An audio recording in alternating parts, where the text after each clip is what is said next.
साथियों नमस्कार, आप सभी का स्वागत है आपके अपने यूट्यूब चैनल पे।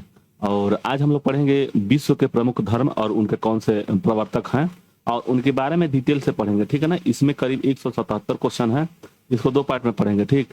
100 क्वेश्चन एक बार में और 100 क्वेश्चन एक बार में, ठीक। और दूसरी बात यह कि इसका आपका पीडीएफ इसी वीडियो के लिंक में जब जाएंगे तो नीचे टेलीग्राम का लिंक होगा, वहां से आप डाउनलोड कर सकते हैं। और यह जो क्वेश्चन लिए हैं हम, लुसेंट का ऑब्जेक्टिव क्वेश्चन आता है, उसी में एक कला और संस्कृति है जिसमें से 8वां अध्याय है विश्व के प्रमुख धर्म है। तो इसी के विषय में हम लोग पढ़ेंगे, तो देर न करते हुए चलते हैं क्वेश्चन पे। मेरा नाम है अजय कुशवाहा और आगे हम लोग देखते हैं क्वेश्चन दिया हुआ है। क्वेश्चन में देखिए कि भागवत धर्म के प्रवर्तक कौन थे। भागवत धर्म के प्रवर्तक कौन थे? तो देखिए भागवत धर्म के प्रवर्तक श्री कृष्ण भगवान थे। श्री कृष्ण भगवान तो श्री कृष्ण है, ठीक है। नेक्स्ट है जैन धर्म के प्रवर्तक माने जाते हैं, तो कौन है? महावीर स्वामी। अब इसमें से देखिएगा बहुत ही आप लोगों को मिलेगा कि जैन धर्म के प्रथम, याद रखिएगा, प्रथम जो तीर्थंकर है, ये 24वें तीर्थंकर है, याद रखिएगा 24वें तीर्थंकर है। प्रथम कौन है? फिर से 21, 22, 23 और 24, ये याद रखना होगा। तो ये जो है 22वें और 23वें, देखिए 21 है नेमिनाथ है, नेमिनाथ याद रखिएगा, नेमिनाथ है। उसके बाद से अरिष्टनेमी है, अरिष्टनेमी, ठीक। उसके बाद से पारस्वनाथ है, पारस्वनाथ। और उसके बाद से महावीर स्वामी है। तो ये चीज आप लोगों को याद होना चाहिए, 5 कम से कम याद होना चाहिए। प्रथम कौन है? तो याद रखिएगा ऋषभदेव है, ऋषभदेव। इससे सबसे ज्यादा ऋषभदेव का प्रथम का पूछा जाता है और इनका पूछा जाता है। कंफ्यूज कहाँ होते हैं हम लोग कि ऋषभदेव है कि पारसनाथ है? तो याद रखिएगा प से प्रथम होता है ना, प्रथम, तो ये मान के चलिए कि प्रथम में पारसनाथ नहीं है, तो ऋषभदेव है। ऋषभदेव पारसनाथ में कंफ्यूजन होने लगता है। तो प से प्रथम होता है, याद रखिएगा, प्रथम। और पारसनाथ प्रथम नहीं है, याद रखिएगा बस। ऋषभदेव प्रथम है। उसके बाद से 21वें है नेमिनाथ, उसके बाद से 22वें है अरिष्टनेमी, 23वें है पारसनाथ और अंतिम में महावीर स्वामी है। यही वास्तविक प्रवर्तक माने जाते हैं। तो इसका आंसर हो जाएगा बी। देखिए ऋषभदेव यहाँ पे दिया हुआ है, ऋषभदेव, तो ऋषभदेव प्रथम हो गए, ठीक। और पारसनाथ है 23वें, ठीक है। और ये हो गए 24वें। गौतम बुद्ध तो इनसे जैन धर्म से कोई मतलब नहीं है, तो बौद्ध धर्म के हैं, ठीक है। आगे चलते हैं, बौद्ध धर्म के प्रवर्तक कौन है? तो अभी हम लोग देखे बौद्ध धर्म के प्रवर्तक कौन है, तो यह महात्मा बुद्ध हैं। और यह जैन धर्म के चौथे हैं, तो 24वें हैं। यह है तो प्रथम है। और यह अजात शत्रु जो है इनको मानने वाले थे जैन धर्म को। देखिए चौथा नंबर क्वेश्चन है कि सिख धर्म के प्रवर्तक कौन है? सिख धर्म के प्रवर्तक कौन है? तो गुरु नानक देव थे, प्रथम जो गुरु नानक देव थे। तो इसका आंसर हो जाएगा ए, 4 का ए। आगे हम लोग देखेंगे 5वां नंबर क्वेश्चन कि पारसी धर्म के, याद रखिएगा हर एक धर्म का हम यहाँ पे संस्थापक का नाम लिए हुए हैं और यहाँ पे क्वेश्चन उठाया गया है यहाँ पर, ठीक है। तो दिया है कि पारसी धर्म के संस्थापक कौन है? तो इनको याद रखिएगा, जोरेस्टर है, जोरेस्टर है, पारसी धर्म के संस्थापक हैं जोरेस्टर। आगे सिंतो धर्म के, सिंतो, ये पहली बार हम लोग सुने हैं सिंतो धर्म के अनुयायियों का धर्म। देखिए सिंतो धर्म किसके अनुयायियों का धर्म है? तो इसमें ऑप्शन में दिया हुआ है, तो इसको देखेंगे तो ये हो जाएगा मिकादो धर्म के अनुयायियों का धर्म है, ठीक है ना। सिंतो धर्म है मिकादो का। आगे कन्फ्यूशियस धर्म के संस्थापक थे, कन्फ्यूशियस धर्म के संस्थापक थे। तो यह हो जाएगा बी, कुंगफूसु। नेक्स्ट है शंकराचार्य ने 4 मठों की स्थापना कहाँ की थी? यह 4 ठे हैं, याद रखिएगा बस, 4 ठे हैं, 4 मठ हैं, इनको याद रखिएगा। 4 मठ वो कौन कौन से हैं? तो वह है बद्रीनाथ, उत्तर में बद्रीनाथ जो राजस्थान में उत्तराखंड में पड़ता है। उसके बाद से पूरी उड़ीसा में है और श्रृंगेरी और द्वारिका, तो द्वारिका इधर है, द्वारिका जो हो गया गुजरात में है द्वारिका, और श्रृंगेरी जो है रामेश्वरम है। श्रृंगेरी याद रखिए, समझिए इस चीज को, श्रृंगेरी, रामेश्वरम को बोलते हैं श्रृंगेरी। तो ये याद रखिए, बद्रीनाथ, द्वारिका, पुरी और श्रृंगेरी, 4 धाम, 4 मठ हैं, स्थापना की गई शंकराचार्य के द्वारा। तो इसका आंसर सी सही होगा। नेक्स्ट है जैन धर्म के प्रथम तीर्थंकर कौन से हैं? तो प्रथम अभी हम लोग बताए पारसनाथ 23वें है, प्रथम तो पारसनाथ नहीं है, ये 23वें हो जाएंगे। और प्रथम में ऋषभदेव हैं, नेमिनाथ और अरिष्टनेमी। नेमिनाथ 21 है, महावीर स्वामी 24 है। तो इसका आंसर हो जाएगा ए। नेक्स्ट देखेंगे जैन तीर्थंकरों के क्रम में अंतिम कौन थे? अंतिम तो महावीर स्वामी थे 24वें।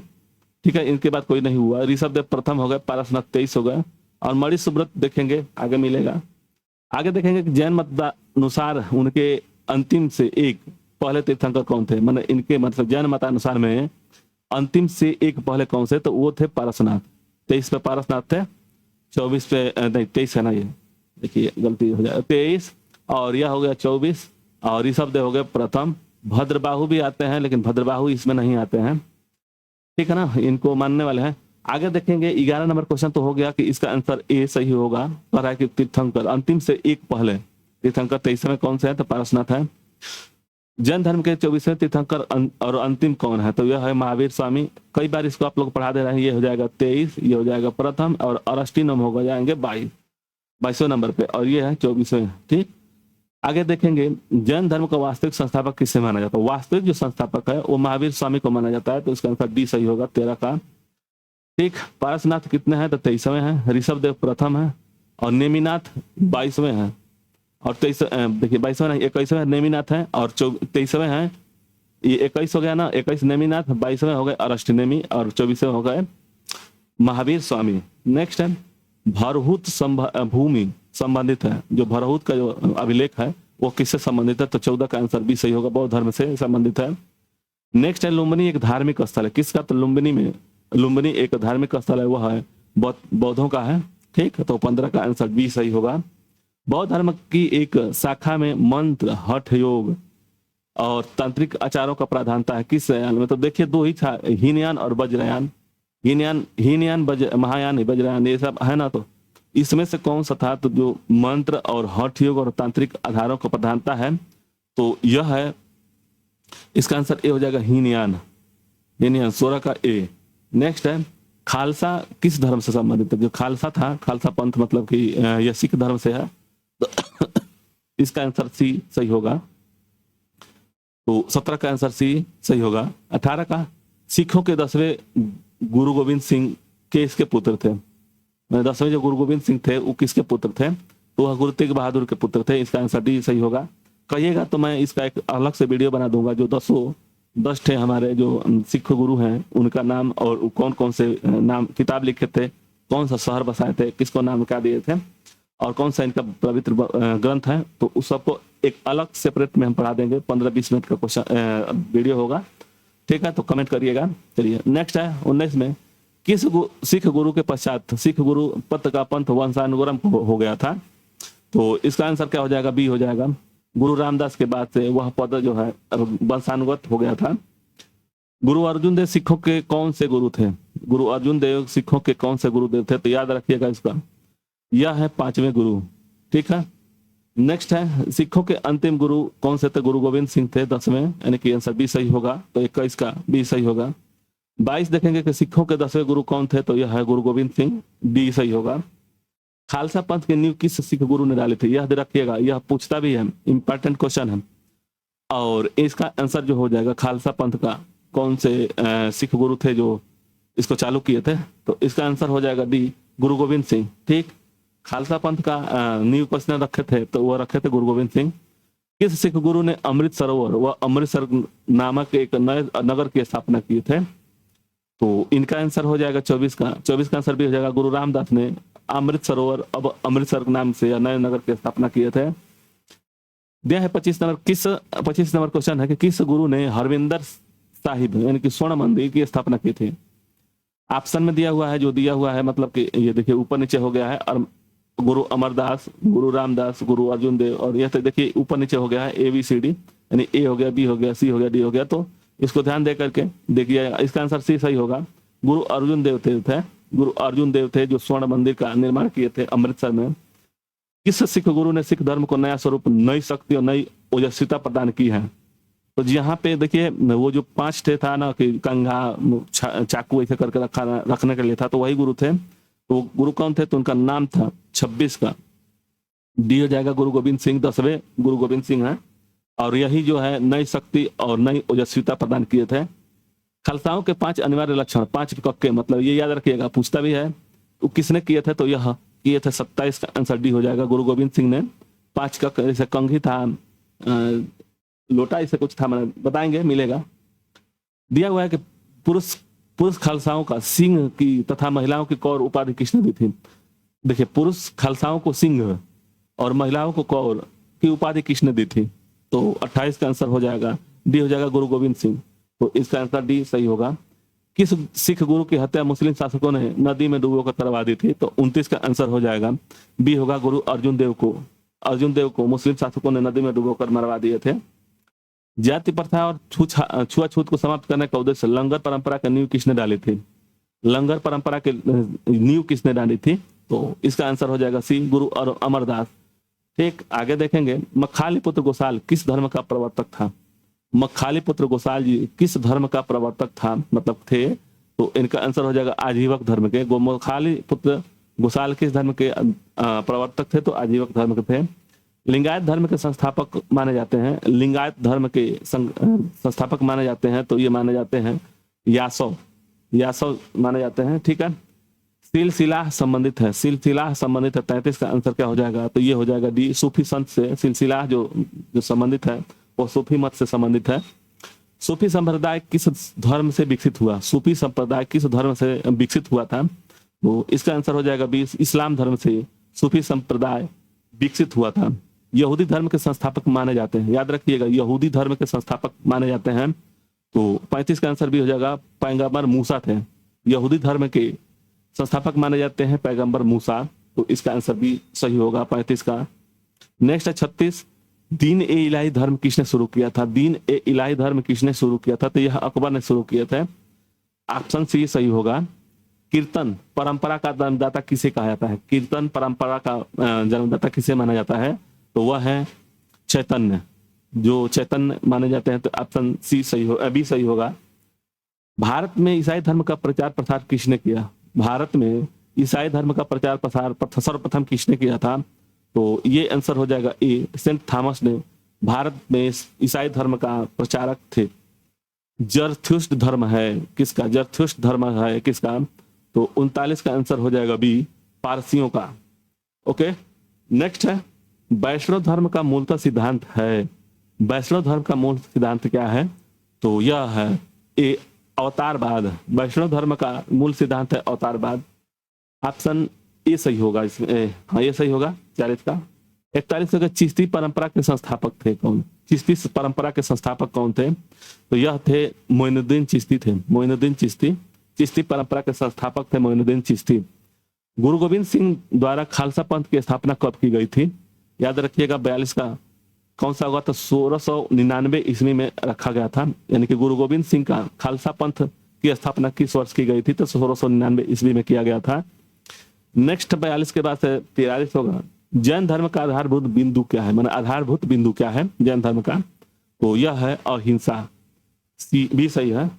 तीर्थंकर शब्द संबंधित है किससे? तो तीर्थंकर जो है जैन धर्म से संबंधित है। तो इसका आंसर सी सही होगा। जो यहाँ है वह अन्यत्र भी है, जो यहाँ नहीं है वह कभी नहीं है, कहीं नहीं है। निम्नलिखित में से किस ग्रंथ में कहा गया है? लिखा है कि जो यहाँ नहीं, जो यहाँ है वह अन्यत्र भी है, जो यहाँ नहीं है वो कहीं नहीं है। तो इसका आंसर मतलब कहाँ से लिया गया है? तो यह लिया गया है महाभारत से। तो इसका आंसर भी सही होगा। तुम्हारा अधिकार कर्म है पर फल की प्राप्ति नहीं, प्राप्ति पर नहीं। निम्नलिखित में से किस ग्रंथ से लिया गया है? तो यह लिया गया है श्रीमद् भागवत गीता से। तो 46 का आंसर हो जाएगा सी, श्रीमद् भागवत गीता से। जैन परंपरा के अनुसार जैन धर्म के कुल कितने तीर्थंकर हुए? तो 24 हुए, टोटल मिलाकर के 24 हुए। तो इसका आंसर सी सही होगा। स्यादवाद किस धर्म का मूलाधार था? मूलाधार था किसका? स्यादवाद। तो स्यादवाद जो माने किस धर्म का मूल आधार था, माने मूल आधार था? तो इसका आंसर हो जाएगा बी, जैन धर्म का। स्यादवाद जैन धर्म का मूल आधार था। जैन धर्म के 5 व्रतों में सर्वाधिक महत्वपूर्ण व्रत कौन सा है? देखिए, जैन धर्म में 5 व्रतों के संस्थापक महत्वपूर्ण व्रत कौन सा है? तो वह है इसमें, यह हो जाएगा अहिंसा। अहिंसा, ऑप्शन बी सही होगा। जैन तीर्थंकर पारसनाथ द्वारा प्रतिपादित 4 महाव्रतों में महावीर स्वामी ने 5वें व्रत के रूप में कहा क्या जोड़ा था? तो वह जोड़े थे ब्रह्मचर्य, ब्रह्मचर्य जोड़े थे। तो 50 का आंसर डी सही होगा। इसमें था पहला था सत्य, अहिंसा, अस्तेय, अपरिग्रह और ब्रह्मचर्य। ब्रह्मचर्य ये 5 था। कौन सा? महाव्रत थे महावीर स्वामी के, तो यही जोड़े थे ब्रह्मचर्य। तो ऑप्शन डी सही होगा। महात्मा बुद्ध द्वारा गृह त्याग की घटना क्या कहलाती है? पूछता भी है, या पूछता भी है कि गृह त्याग को क्या कहते हैं? तो महाभिनिष्क्रमण कहते हैं इसको। तो ऑप्शन ए सही होगा, 51 का ए सही होगा। और धर्मचर्य प्रवर्तक किसको कहते हैं? तो इनको कहते हैं कि जिसे कि उपदेश दिए थे सारनाथ में, उसी को बोलते हैं। उपसंपदा इसमें पढ़ने के लिए जब बौद्ध धर्म में पढ़ेंगे तो उसके बारे में उपसंपदा कराया जाता है। आगे देखेंगे कि महात्मा बुद्ध द्वारा दिए गए प्रथम उपदेश कहाँ क्या कहा जाता है, मतलब कि प्रथम जो उपदेश दिया थे वो क्या कहा जाता था? तो उसको धर्म चक्र प्रवर्तन के नाम से भी जानते हैं। ठीक, और यह सारनाथ में स्थित है जहाँ पे सबसे प्रथम उपदेश दिए थे महात्मा बुद्ध जी ने। दिया है 53 नंबर के, बौद्ध धर्म के स्तूप किसका प्रतीक है? बौद्ध धर्म के स्तूप किसका प्रतीक है? स्तूप जो है किसका प्रतीक है? तो यह हो जाएगा महापरिनिर्वाण, यानी कि मृत्यु का। और यह महाभिनिष्क्रमण जो है घर त्याग होता है, यह धर्मचर्य प्रवर्तन है जो उपदेश के लिए है। ठीक, महापरिनिर्वाण को स्तूप के नाम से भी, स्तूप प्रतीक के रूप में जानते हैं। हिंदू धर्म का आधार है, हिंदू धर्म का आधार क्या है? वेद है, उपनिषद धर्म है, महाभारत है। तो हिंदू धर्म का आधार है वह है वेद। इसका ए आंसर सही होगा।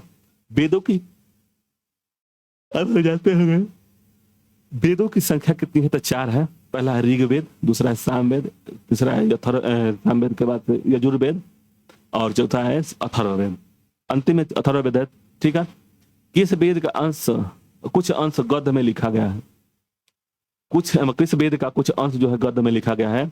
तो वह है, देखिए ये तो ऋचाओं में है, तो ये तो गद्य पद में होगा। तो कुछ मतलब अंश में है, तो कौन सा है? तो 56 का आंसर हो जाएगा सी। यजुर्वेद जो है गद्य में लिखा गया है, इसका कुछ अंश। सबसे प्राचीनतम वेद कौन सा है? तो ऋग्वेद है। सबसे प्राचीनतम वेद ऋग्वेद है। और सबसे नवीनतम है तो अथर्ववेद है। ऋग्वेद, सामवेद, यजुर्वेद और अथर्ववेद इसी क्रम में रहता है। तो सबसे प्रथम है, पहले प्राचीन है तो ऋग्वेद है, और अंतिम है तो वह है अथर्ववेद। नेक्स्ट, वेदत्रय के अंतर्गत निम्नलिखित में से किसको शामिल किया गया? अथर्ववेद को छोड़ करके सबको शामिल किया गया। तो देखिए इसमें भी अथर्ववेद है, यह नहीं होगा। अथर्ववेद इसमें भी है, अथर्ववेद इसमें भी है, तो यह नहीं होगा। ऋग्वेद, सामवेद, यजुर्वेद यही वेदत्रय के रूप में जानते हैं। तो इसका आंसर ए सही होगा, 58 का ए। नेक्स्ट है, गायत्री मंत्र किस ग्रंथ में शामिल है? गायत्री मंत्र जो है किस ग्रंथ में शामिल है? तो यह है ए ऋग्वेद में 10वें मंडल में गायत्री मंत्र का, वो भी सूर्य के लिए है। निम्नलिखित में से किसका संकलन ऋग्वेद पर आधारित है? ऋग्वेद पर आधारित है। तो इसका आंसर हो जाएगा 67 का, 60 है ना, 67 नहीं 60 है, 60 का भी सामवेद। जो निम्नलिखित में से किसका संकलन ऋग्वेद पर आधारित है? सामवेद। ठीक, नेक्स्ट है, निम्नलिखित 4 वेदों में से किसका एक जादुई माया वशीकरण का वर्णन है? जादुई माया या वशीकरण और वशीकरण का, तो यह है 61 का आंसर हो जाएगा सी, अथर्ववेद। जो अंतिम वेद है उसमें जादुई माया और वशीकरण से संबंधित है। यह भी पूछता है, सर्वप्रथम शूद्र की चर्चा किस धार्मिक ग्रंथ में मिली? सर्वप्रथम शूद्र की चर्चा किस धार्मिक ग्रंथ में मिली है? तो यह मिला है ऋग्वेद में। इसका आंसर ए सही होगा। एकमात्र वेद जो गद और पद दोनों में लिखा गया है, गद और पद दोनों में लिखा गया हुआ कौन सा है? तो इसका आंसर हो जाएगा 63 का बी हो जाएगा, यजुर्वेद। यजुर्वेद है जो गद और पद दोनों में लिखा गया है। सबसे प्राचीन वैदिक साहित्य है, सबसे प्राचीन वैदिक साहित्य तो ऋग्वेद है। आप लोग भी इससे पहले वाला क्वेश्चन में पढ़े, तो इसका आंसर भी सही होगा। अस्तो मा सदगमय सूक्ति कहाँ से ली गई है? अस्तो मा सदगमय कहाँ से ली गई है सूक्ति? तो 65 का आंसर हो जाएगा ए, ऋग्वेद से। इसका आंसर ए सही होगा। किस वैदिक ग्रंथ में यज्ञ कर्मकांड संबंधी बातें तथा प्रार्थनाएं हैं? यज्ञ संबंधित, तो याद रखिए यज्ञ है यजु से, और इसमें है जादू टोना। ऋग्वेद में है जिसे ने भी है ऋचाएं, मतलब कि ऋचाएं, ठीक है ना। तो यज्ञ कर्मकांड है, यज्ञ कर्मकांड है, तो यह है यजुर्वेद से। तो 66 का आंसर हो जाएगा बी, आंसर बी सही होगा। यह भी पूछता है, सामवेद संगीत से संबंधित है, और अथर्ववेद है जैसे जादुई टोना है, माया है, उसके बारे में। किस दिया है कि किस वैदिक धर्म में मंत्रों और देवताओं के प्रार्थना का संग्रह है? तो ऋग्वेद में है। इसको सबको याद रखिएगा, इसमें है मंत्रों और देवताओं एवं देवताओं का वर्णन है, मतलब प्रार्थना है देवताओं का, ठीक। और इसमें है यज्ञ से संबंधित है, कैसे यज्ञ किया जाता है। सामवेद संगीत से संबंधित है। संगीत से, ठीक है।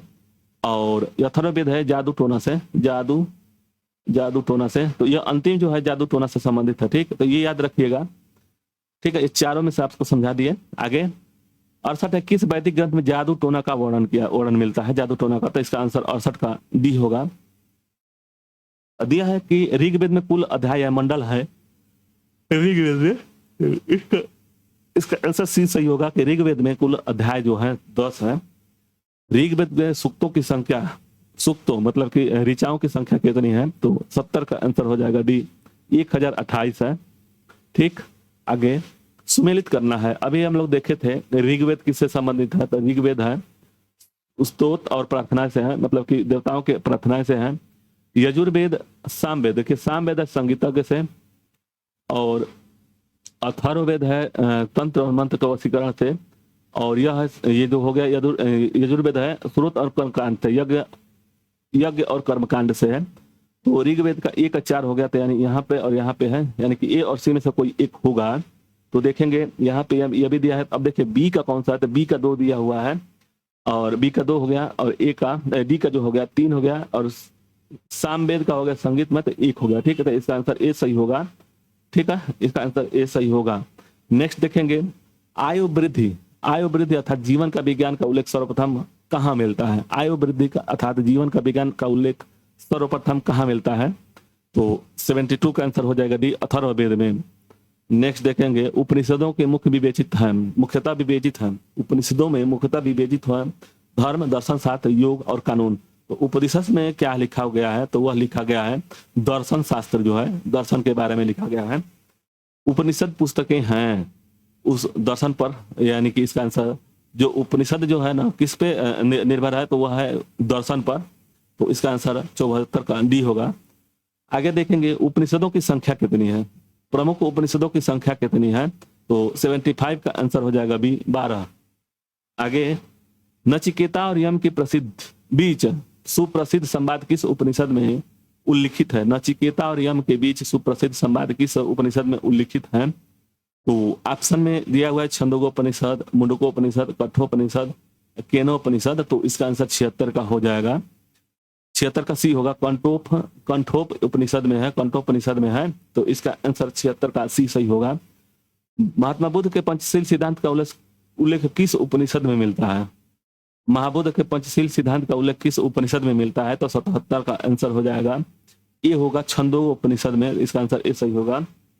चारों आश्रम की सर्वप्रथम चर्चा की गई थी कहाँ पे, चारों आश्रम की सर्वप्रथम चर्चा की गई मिलती है कहाँ पे, तो 78 का आंसर हो जाएगा, 78 का आंसर हो जाएगा डी, जावलोपनिषद में चारों आश्रम का सर्वप्रथम चर्चा मिलता है। पुनर्जन्म की अवधारणा सर्वप्रथम कहाँ से आई है, पुनर्जन्म की अवधारणा कहाँ से आई है, तो यह आई है बृहदारण्यकोपनिषद है। आगे बुद्ध के अष्टांगिक मार्ग है, ये अष्टांगिक मार्ग का स्रोत है, बुद्ध के अष्टांगिक मार्ग का स्रोत है, 80 का ए सही होगा। तैत्तिरीयोपनिषद है, तैत्तिरीयोपनिषद जो अष्टांगिक मार्ग का स्रोत है। भारत के राष्ट्रीय चिन्ह के नीचे अंकित सत्यमेव जयते, बहुत ही इंपॉर्टेंट क्वेश्चन ये पूछता भी है, शब्द किस ऐतिहासिक ग्रंथ से लिया गया है, वह लिया गया है मुंडको उपनिषद से। इसका आंसर डी सही होगा, 81 का डी सही होगा। 82 है, किस उपनिषद में बुद्ध से भी प्राचीन माना जाता है, किस उपनिषद को बुद्ध से भी प्राचीन माना जाता है, किस उपनिषद को बुद्ध से भी प्राचीन माना जाता है, तो यह 82 का आंसर हो जाएगा ए, कंठोपनिषद को सबसे प्राचीन माना जाता है। भारत का राष्ट्रीय आदर्श वाक्य सत्यमेव जयते, अभी क्वेश्चन आया था इससे पहले वाले में, कहाँ से उदित है, तो यह मुंडकोपनिषद से है, तो इसका आंसर ए सही होगा, 83 का। नेक्स्ट देखेंगे वेदांत किसे कहा गया है, वेदांत किसे कहा गया है, वेदों को, अरण्य को, ब्राह्मण ग्रंथों को, उपनिषदों को, तो वेदांत किसे कहा गया है, तो वह कहा गया है उपनिषदों को। और उपनिषद मुख्यतः कितने हैं, तो 12 है। हिंदू धर्मावलंबियों का प्रमुख धार्मिक ग्रंथ है वेद, रामायण, महाभारत, उपनिषद। हिंदू धर्मावलंबियों का सर्वप्रथम मतलब प्रमुख ग्रंथ कौन सा है, धार्मिक ग्रंथ, तो 85 का आंसर डी हो जाएगा, उपरोक्त सभी हैं, तो इसका आंसर डी सही होगा। महाभारत का मौलिक नाम था जय संहिता नाम था, तो इसका आंसर डी सही होगा, 86 का। आगे देखेंगे 87 नंबर क्वेश्चन की महाभारत का प्रारंभिक नाम है, महाभारत का, तो यह ऑप्शन सी सही होगा, महाभारत का जय संहिता के नाम से जानते हैं, तो 87 का हो जाएगा सी। और आगे देखेंगे प्राचीनतम हिंदू महाकाव्य, याद रखिएगा महाकाव्य पूछ रहा है तो इसका रामायण है, आंसर बी सही होगा। आगे 89 देखेंगे, महाभारत का फारसी अनुवाद, महाभारत का फारसी अनुवाद किसमें हुआ है? रब्जनामा, हजमनामा, सी अकबर, सीर ए अकबर, यार ए दानिश। तो इसका आंसर 89 का हो जाएगा ए, रब्जनामा में फारसी भाषा में हुआ था महाभारत का अनुवाद। आगे श्रीमद् भागवत रचना किसने की थी? श्रीमद् भागवत गीता के माने भागवत की रचना किसने की थी? तो आंसर सही है, वह है वेद व्यास। श्रीमद् भागवत गीता का भागवत का रचना किसने किया था? तो वेद व्यास ने। श्रीमद् भागवत गीता में श्लोक हैं, कितने श्लोक हैं और अध्याय क्या क्या है? तो 91 का आंसर हो जाएगा सी, 18 अध्याय और 7 संस्कृत श्लोक हैं। भागवत धर्म का प्रधान ग्रंथ है, भागवत धर्म का प्रधान ग्रंथ कौन सा है? तो 92 का आंसर हो जाएगा सी, श्रीमद् भागवत। आगे भागवत धर्म का सबसे महत्वपूर्ण ग्रंथ कौन सा है? सबसे महत्वपूर्ण उपनिषद, स्मृति, पुराण, त्रिपिटक है। तो भागवत धर्म का सबसे महत्वपूर्ण ग्रंथ कौन सा है? तो यह हो जाएगा सी, पुराण। आगे ब्राह्मण ग्रंथों में सर्वाधिक प्राचीन है, ब्राह्मण ग्रंथों में तो यह है ये दिया हुआ त्रय, शतपथ ब्राह्मण, पंचविश ब्राह्मण, गोपथ ब्राह्मण। तो सबसे ब्राह्मण ग्रंथ में सबसे प्राचीन ग्रंथ है कौन सा है? तो वह जाएगा शतपथ ब्राह्मण, ऑप्शन बी सही होगा। सिखों के 10वें गुरु गोविंद सिंह का जन्म हुआ था कहाँ पे? तो सिखों के जन्म गुरु जो 10वें गुरु गोविंद सिंह थे, मतलब कि सिख के गुरु थे 10वें, कौन थे? तो गुरु गोविंद सिंह। और उनका जन्म कहाँ हुआ था? तो उनका जन्म हुआ था पटना में। तो इसका आंसर ए सही होगा। वेदांगों की कुल संख्या कितनी है? वेदांगों की, वेद उपनिषदों की संख्या 12 है, वेदांगों की संख्या कितनी है? तो यह है 6, वेदांगों की संख्या 6 है। नेक्स्ट देखेंगे, वेदों की अपौरुषीय क्यों कहा जाता है? अपौरुषीय क्यों कहा जाता है?